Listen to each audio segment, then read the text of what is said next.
Hey everybody, it's June 5th. It's in the high 80s, low 90s right now. It kind of went from being rainy for weeks on end to a heat wave, which has kind of stunk with the mosquitoes and black flies. But along with the temperature, it brings some changes in the outdoor fruiting chamber that we use. So I kind of want to go over that with you today and actually show you how I built it and how it works, and maybe you can make one yourself.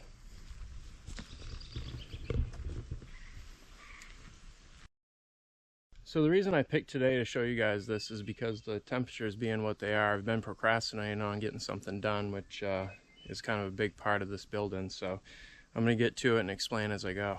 So how this chamber works, it's like any other standard greenhouse. It's plastic over actually milled down 2x4s. I ripped them down to 1.5 by 1.5. We put plastic on the bottom and then we roll it up to the sides and we fill it with sand and rock salt.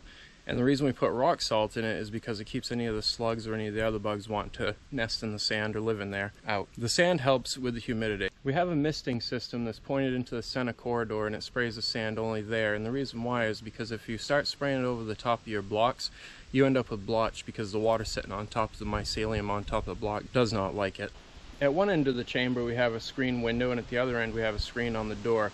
The window actually has a shade that we can roll up and roll down to try to help keep the humidity on certain days if it's a little bit dry. We make sure to put the window end facing into where there's the least amount of wind. So here we have it facing to the east, and that way it keeps the wind from kind of going through it, making it into a wind tunnel and drying your mushrooms out.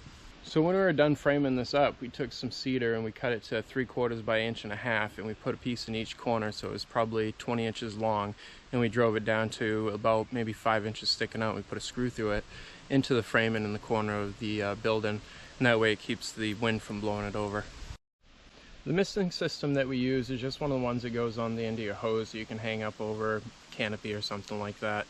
We actually fabricated it up with a food grade water tank, a 12-volt pump, and a battery.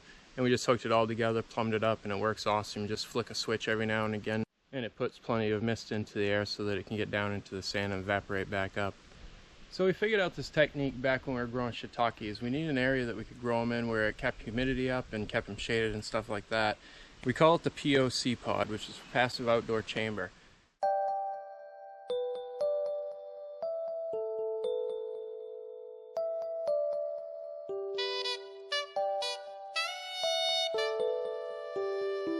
A fruiting chamber of this size can produce in the upwards of 300 pounds a week.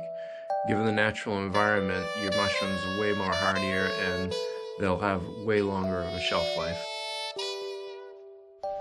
If you're primarily growing shiitake in here, then I'd put the misters right over the top of them because they actually like to be washed off about every day or so.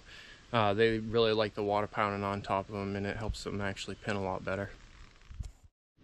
So my little last piece of advice is if it gets over 90 degrees for maybe a day or two, make sure you put a fan in there. It's going to help out your mushrooms and kind of slow them down because they'll grow a little bit faster and they won't have as long of a shelf life. I think we're probably going to put a couple solar fans in this one, but looks like I better get this thing loaded for this week. So until next time, guys, I hope you like, subscribe, and I'll see you on the next one.